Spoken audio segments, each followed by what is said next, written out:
Ingresamos de este modo a nuestro bloque formativo sobre los desafíos de la vida. Y hemos estado analizando en los últimos 2 domingos, a la luz de las lamentaciones bíblicas, qué sucede cuando un pueblo se desconecta, se desvincula de Dios, y la diferencia, por contraste, cuando un pueblo realmente clama la presencia de Dios. Y he descrito lo que se llama castigo en la Biblia para que a todos les quede claro. Hoy nuevamente lo digo, hay castigo cuando hay separación de Dios. El castigo no es un látigo que Dios tiene en la mano y que le envía a la humanidad algo, sino que cuando un pueblo no lo recibe, el género humano lo invisibiliza, por así decirlo, entre comillas, a Dios.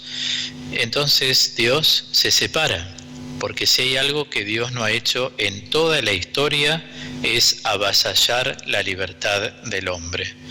Por lo tanto, Dios, cuando un pueblo no lo aclama, se retira. Y esa lejanía, dije el domingo pasado, es realmente lo que produce en la gente esto que es estar en pecado. Y si estamos en pecado es que la gracia no nos está favoreciendo, que es un auxilio sobrenatural. Hoy nosotros, después de haber tratado esto y previamente, ¿cuáles son las reacciones que se pueden generar frente a este desafío concreto del COVID-19? Hablé de las primeras que afloran, que son aquellas inherentes a las reacciones depresivas. Las personas que no han escuchado programas anteriores, entren a mi canal de YouTube, Claudio Rizzo Teólogo, Rizzo con doble Z, para poder seguir la concatenación de este desarrollo. Hoy vamos a empezar a tratar otro tipo de reacciones que se dan frente a un desafío de esta magnitud. Y son las reacciones disociativas. Ustedes saben que disociar quiere decir separar. Primeramente, entiendo que es esencial saber que la disociación consiste en aislar de la conciencia moral de nuestra vida, nuestra conducta, ciertos procesos mentales para rechazarlos, borrarlos o desentendernos de ellos. Algo así como si hoy dijésemos, no pasa nada, sí pasa. Observemos cómo han dicho las estadísticas, cuánta gente debido a la higiene actual, en esta época en que todos los años hay tantas enfermedades respiratorias, han disminuido notablemente. Se debe a la higiene de las manos, se debe a barbijos, se debe a que las personas no se llevan las manos a la nariz o a la boca o a los ojos, entonces han bajado las patologías respiratorias. Digo, es muy importante darse cuenta de que sí existe. No podemos permanecer como aislados de la realidad y tampoco pensar, a mí nunca me va a tocar nada, porque somos seres humanos todos por igual. Estar aislados de la realidad, eso puede engendrar mucha patología. Estas experiencias o factores negados, digamos, el que rechaza, el que quiere borrar, el que quiere desatender lo que está pasando, son desagradables e incluso amenazantes para la personalidad. Van obturando mucho el crecimiento de la madurez psicológica de una persona. Y lo que hay que hacer es eliminar, entonces, esta posibilidad del no querer ver. Ahora bien, las reacciones disociativas más comunes que se dan en cualquier persona que no quiere ver la realidad son varias. Una es la amnesia, otra es la fuga. A veces se da una personalidad múltiple, ya voy a explicar qué significa. Se da el sonambulismo, la narcolepsia, son todas reacciones que entran en toda la disociación que un ser humano puede hacer dentro de su mente. Es toda una experiencia psicológica, ciertamente. Empecemos por decir algunas palabras sobre la amnesia. La amnesia es un trastorno caracterizado, digamos, por la incapacidad para recordar o identificar experiencias pasadas. Puede provenir de patología orgánica o puede provenir de un conflicto emocional. En la amnesia, que se llama psicogénica, el material no se pierde, a pesar de que pudo haber declarado inexistentes algunas personas, puede realizar normalmente otras funciones, pero hay un trastorno. Esto ya fue y listo, no. Es como aquella persona que dice, tuve esto, bueno, ya no tengo nada. Tuviste eso, recordalo, no para sufrir, pero para saber qué tenés que hacer para preservarte mejor, para tener una mejor calidad de vida. Por ejemplo, en relación a lo que es la vida en sí. Hay gente que ha tenido vida nocturna, muy, si se quiere, agitada, y con los años ha vuelto a la iglesia. Estuvo separada durante mucho tiempo y no les hace mucho bien recordar esas cosas. Y entonces a veces es como que se niegan a recordarlas porque dicen que la verdad la vida de la noche no les sirvió para nada. Todo para fumar, tomar alcohol, en los últimos tiempos, 20 años o más últimos, drogarse. Y hay gente que se da cuenta que todo eso no sirve para nada. Es una pérdida de tiempo. Y la vida es tan breve en la tierra que situarnos e instalarnos en las pérdidas de tiempo realmente no ayudan en absoluto a un ser humano. Por contraste, lo van hundiendo. Son personas que no han hecho nada, no llegaron a nada. Y llegar a algo no me refiero a lo material, me refiero a tener un trabajo, a dedicarse a una profesión, a una ocupación, a tener buena relación con la familia. Están todos dispersos, todos peleados. Digo, no es bueno este trastorno, decir no quiero acordarme nada de eso. Lo que hay que acordarse no es del conflicto emocional, sino de lo que Dios ha hecho en la persona. Eso es lo que hay que recordar y tenerlo siempre presente. ¿Vieron cómo somos los seres humanos? Cuando necesitamos algo, recorremos cielo y tierra. Cuando el calzado aprieta, las personas van y buscan. Cuando se le pide algo a Dios, también, una vez que lo tengo, ya está abajo todo. Es un modo no agradable, no conveniente, no sabio para la vida de un ser humano. Por eso siempre enseñé, tanto en retiros como en otros momentos y espacios de formación, que la memoria del corazón, eso es lo que expresa la gratitud. Cuando lo dije de otro modo, que la gratitud es la memoria del corazón. O bien, si cabe para algunos, la memoria del corazón expresa gratitud. Hay personas que necesitaron ayuda. Uno les dio una mano, dijeron gracias y después si te he visto no me acuerdo. Y hay personas que son incluso muy absorbentes. Absorben y después desaparecen. No sabemos qué pasó, dónde está.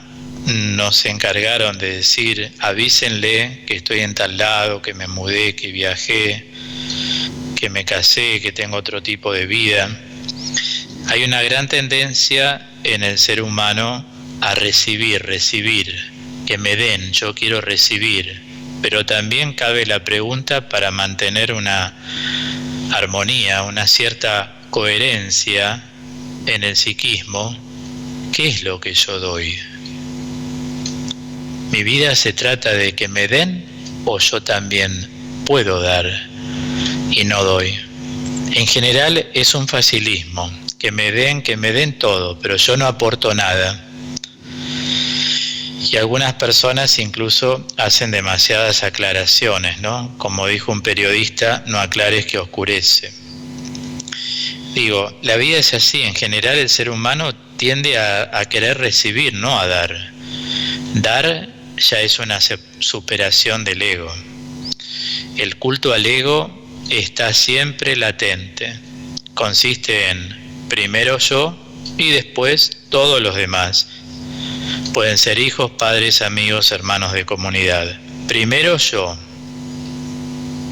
Parece ser que la gente no está todavía concientizada de la importancia de dar, que solamente buscan en recibir, teniendo para poder dar, pero ponen excusas. Esto es algo así como cuando una persona dice, hoy tengo muchos gastos, tengo que pagar la cochera, tengo que pagar el auto, tengo que pagar la patente, tengo que pagar el celular que me compré de 70.000, 50.000, 35.000. Para eso sacan la plata. Para otras cosas, no. Ponen excusas, mienten. Lo que hay que tener mucho cuidado es que la gente que es de Dios enseguida se da cuenta cuando hay una mentira, porque Dios agudiza los sentidos internos. ¿Recuerdan cuando la gente se iba a confesar con el Padre Pío de Pietrelcina? Y se quedaban atónitos porque decían, nos lee la mente. Bueno, ese es un ejercicio que es natural, pero que proviene de la gente que es muy de Dios. Cuanto más de Dios se es, más agudeza tienen como una potenciación de los sentidos internos. Por eso hay que tener siempre presente esto. Digo, es malo mentirse a sí mismo. Esta es una de las cosas que conviene siempre recordar. No recordar. El culto al ego tiene que bajar y morir. Uno tiene que pensar siempre en dar.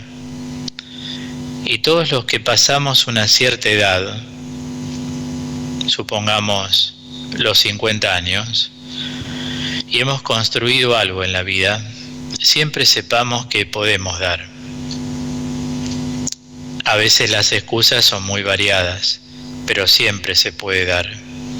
Hay personas que dan su atención, su oración, su comprensión, a veces dan su compasión, a veces dan su mirada misericordiosa, a veces transmiten fortaleza. Uno habla con esas personas y se siente fortalecido porque tienen dones especiales a través de la escucha. Otros dan sabiduría porque tienen ese don que Dios les ha dado en el desarrollo de su inteligencia. Ven que siempre tenemos algo para dar.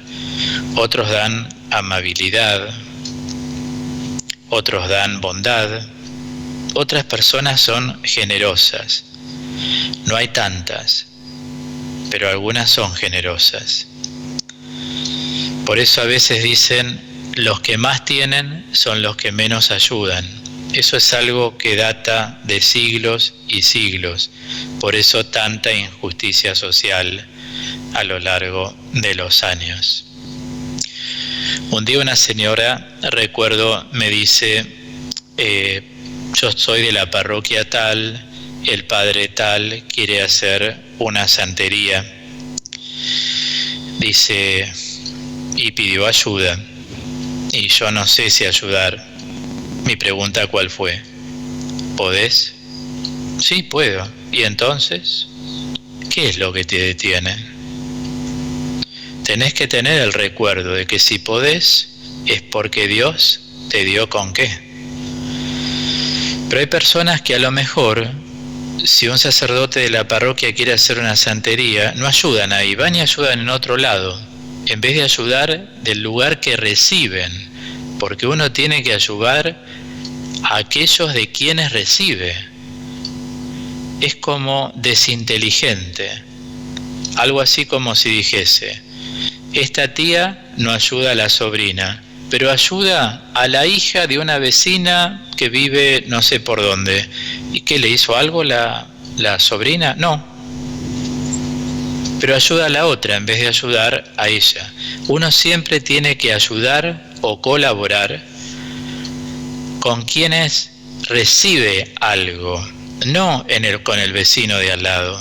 Ahí está la cosa. ¿Entienden lo que digo, no? Por dónde va la orientación. Es muy importante darse cuenta, pero no sé si hay gente que está dormida o qué es lo que les pasa. Y sí, algunas personas viven durmiendo. La vida se les pasa y no hicieron nada. Por eso recuerdo este ejemplo de esta señora. Y digo, ¿vos dónde vas a ir a ayudar a otro lado? Vas a esa comunidad, ayudá a la comunidad que a vos te da. Ahí tenés que ayudar, como se hizo siempre en la vida cristiana. Por eso digo, esta amnesia la tenemos que recordar en todos los ámbitos de la vida. Saber que si uno tiene con qué, tiene que hacerlo.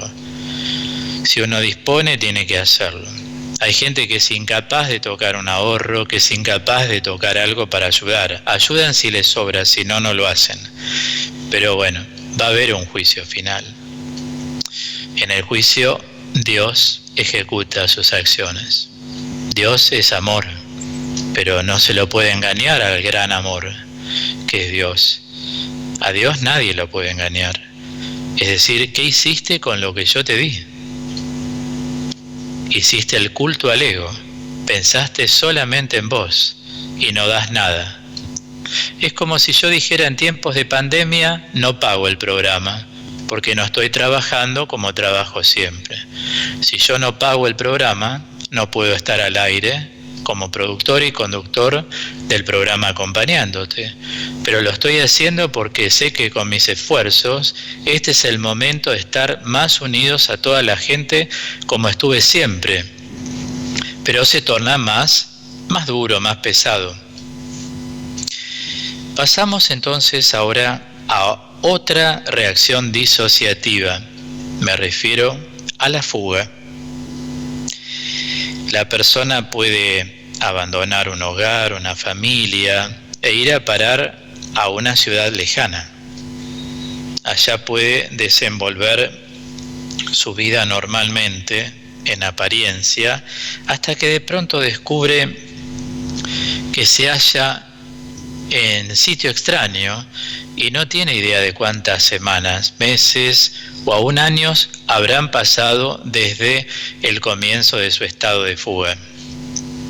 Hay personas que psíquicamente se fugan, tienen como una ausencia. Y yo atendí este caso. Hay personas que han estado con nosotros en la vida pastoral y dicen, Claudio, después de tantos años me volviste a la mente, me escriben, ¿no? O me encuentran por internet, en los canales, en canal de YouTube, o ponen mi nombre y es fácil. ¿Y qué te pasó en todo este tiempo? A veces les pregunto. Dicen, tuve como una ausencia mental. Recibí tanto, fueron años de formación, años de esto, pero de golpe se me hizo como un blanco. Tuvieron una reacción disociativa. No es que lo han hecho de otro modo, es distinto cuando alguien dice, tuve que ir a vivir a tal lugar, me fui al extranjero, hay otros motivos. La fuga, en cuanto a reacción disociativa, es como un aislarse de algo donde uno estaba muy cómodo. Más de una vez expliqué a algunos hermanos cuando me han dicho, ¿y tal persona que nunca más supimos nada más?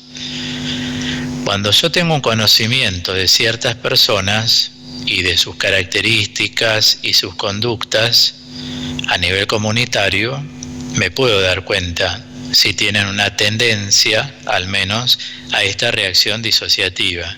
Desaparecen durante un tiempo, ¿no? Es como que se fugan y después aparecen, pero no les da la impresión de que hace tanto tiempo que no sabían nada. Y a veces cuando los hermanos dicen, ¿qué será de la vida nunca más supimos nada? Y a veces pasa que tienen reacciones que se llaman fuga, reacciones disociativas. Así funciona la mente. Claro, al no saber estas cosas, la gente dice, uy, la verdad que yo nunca hubiese imaginado que esta persona, ahora entiendo que a lo mejor esta amiga, esta compañera de trabajo, aquel compañero, desapareció y de repente apareció. Tuvieron fugas dentro de su psiquismo. ¿Ven qué importante es conocer cómo funciona el aparato psíquico? Paso a otra reacción disociativa que se llama personalidad múltiple. Este tipo de personalidad se da en la persona que demuestra dos o más sistemas definidos de personalidad. Por ejemplo, puede ser una persona tranquila y seria, mientras la otra es alegre y despreocupada. Por momentos es una persona tranquila y seria, y por momentos la misma persona es alegre, como jocosa y despreocupada de todo, como que no hay responsabilidades en la vida. Esto se llama personalidad múltiple. Es una reacción disociativa. Ven que no hay un nivel de coherencia, por momentos tranquilidad y seriedad, y por otros momentos mucha alegría, mucha jocosidad y despreocupada de todo. La despreocupación va en contra de la seriedad, se da en una misma persona. De ahí en más que es tan arduo el vínculo con un ser humano. Hay que conocer a las personas. Con el tiempo las personas van teniendo conductas, como dijo Jesús, por los frutos se conoce el árbol. Entonces uno va viendo cómo es esa persona. Viendo no quiere decir juzgando. Uno va viendo cómo procede. Por ejemplo, los momentos en que más se necesita es cuanto más tienen que estar las personas. Si los momentos en que más se necesita no están, bueno, esas personas evidentemente te están mostrando, sin que juzgues, que no les interesás tanto. ¿Qué hacen las familias cuando son unidas? Todos se ayudan y tratan de que todos estén bien. Cuando una parte está bien y la otra no, indiferentismo, no te conviene tanto vínculo con eso, porque los momentos complejos de la vida no estuvieron al lado tuyo.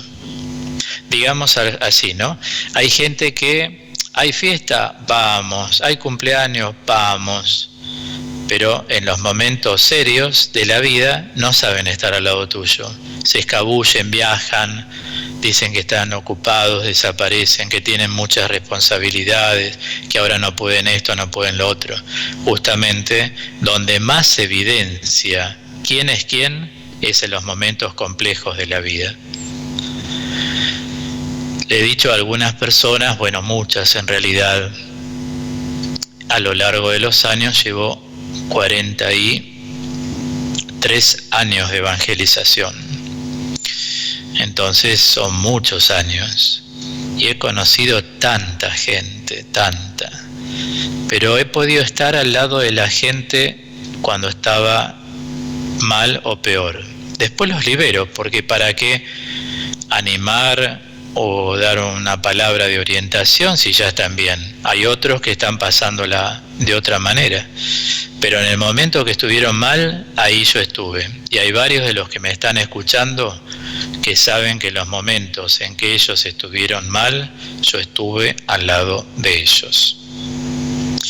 Estar al lado no significa solo escuchar y hablar, ¿no es cierto? Entra la oración, entran los ayunos, entran los ofrecimientos para que una persona, según el caso, salga adelante. Digo, no se detallan desde ningún punto de vista. Quiero decir que en la vida espiritual, este cúmulo de cosas se desplazan cuando uno está al lado de una persona. Otra reacción disociativa, había anunciado, es el sonambulismo. Todos saben lo que es una persona sonámbula, ¿no? Una persona dormida camina y realiza diversas actividades que no logra recordar al despertar. Se deduce que los actos que realiza provienen evidentemente de deseos reprimidos en las horas de vigilia. Entonces, en forma inconsciente, se levanta estando dormida la persona y por eso los otros miembros de la familia dicen, se levantó, hizo esto, lo otro, y la persona no recuerda para nada, disocia, es una reacción disociativa. ¿Y la narcolepsia? ¿Qué es la narcolepsia? Es un excesivo o irrefrenable deseo de dormir. La persona reconoce lo anormal de su necesidad. No digo una semana, unos días, por cansancio o porque uno no se siente bien. Hablamos de que esto es un hábito en la persona. La gente dice, se la pasa durmiendo. Cuando acude a la consulta, mi marido se la pasa durmiendo, mi mujer se la pasa durmiendo, mi hija se la pasa durmiendo. O sea, aunque el individuo duerma bien durante la noche y descanse durante el día, se siente somnoliento y con necesidad de dormir un poco más. En cada caso, entonces, la persona está procurando aliviarse de una situación tensa.